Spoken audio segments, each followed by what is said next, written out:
Hello everyone, it's our Friday afternoon update coming to you from City Hall here in Bardstown. And from a COVID standpoint, we've had a pretty decent week, not a lot of cases. We had one yesterday, so that's Thursday's numbers. We haven't got Friday's yet, but that takes us to 529 cases since the outbreak. And we have 3 people hospitalized right now, 39 people at home, and 483 have recovered. Unfortunately, as many of you may know, we have lost 4 citizens here in Nelson County since the outbreak. But it's terrible to have lost those people, but we're happy that we haven't lost more, as many other counties have experienced since their outbreak. Now that it's October, Halloween has become a topic of conversation in the community, and last week at the City Council meeting, the council and I decided that we would approve traditional Halloween activities, the door-to-door trick-or-treating. But we want to make that really something optional. If residents want to participate, obviously they turn their light on and let parents make the decision about their children. But in doing so, we want to follow some guidelines that the CDC and the governor have issued in that regard. And one of the main things is that do not think that a traditional Halloween mask for your children is safe.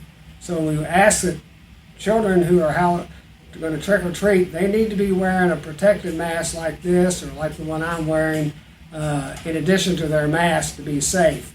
There's some other things. Constantly have sanitizer available for the kids as they get treats from different houses.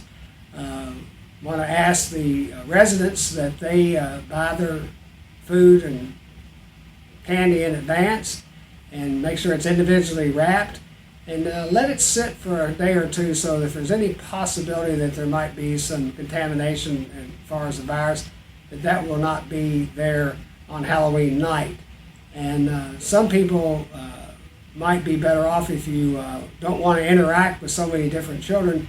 You could leave a bowl of treats on your porch perhaps, and let the trick-or-treaters just get their own treats that way. So follow some guidelines about sanitizer, follow guidelines about wearing a mask.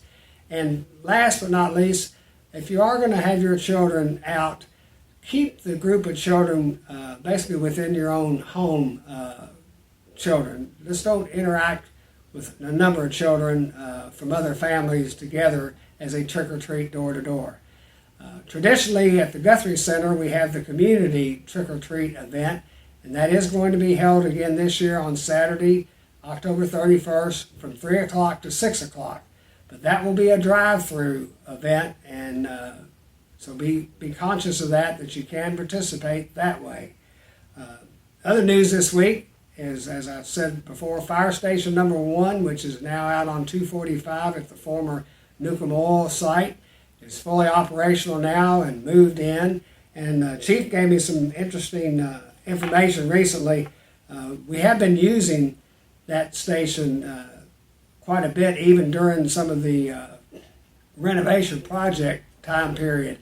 And as a result, our response times here this year, last year they were 4 minutes and 17 seconds. That's now dropped to 3 minutes and 41 seconds. So that's a 30-second or a half a minute reduction in our response times. So that's really, really good change. We hope to have an open house in the month of October to let the public see our new fire station, and also view the new Francis Lydia Ann Conference Center, which is a conference center that holds up to 70 people that obviously the city will use. But we also hope to make that conference center available, or that conference room available for the public events as well. So that concludes my update this week.